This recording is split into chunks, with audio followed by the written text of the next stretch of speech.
Good morning everyone, welcome to Hafsa's little corner of the internet, day 18. ঘুম থেকে উঠে মনটা অনেক ভালো হয়ে গেছে কারণ আমার গাছে অনেক সুন্দর সুন্দর ফুল ফুটছে, সবাই মাশাআল্লাহ বলে দিও।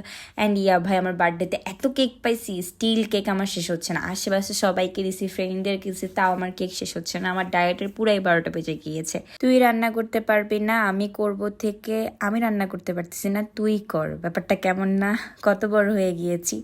বেসিক্যালি আমার আম্মু হচ্ছে মাছ ছাড়া বা মাংস ছাড়া সবজি রান্না করতে পারে না। লাইক কোনো একটা সবজি, কোনো একটা আমিষ খাবার দিয়ে আমার আম্মু রান্না করে। আমি আবার মাছ মাংস ছাড়াই এমনি সবজি রান্না করতে পারি।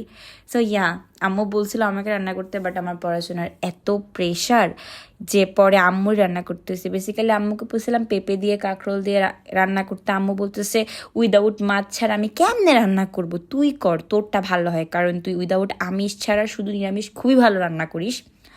পরে আমি করার কথা ছিল, বাট আমার এত প্রেশার, আর ওদিকে হচ্ছে ডিনার টাইম চলে যাইতেছিল। পরে আম্মুর ইচ্ছা মতো পেঁপে কাঁকরোল শসা গাজর চিংড়ি মাছ দিয়ে একটা ভেজিটেবল বানাইছে, which is too good. Tata.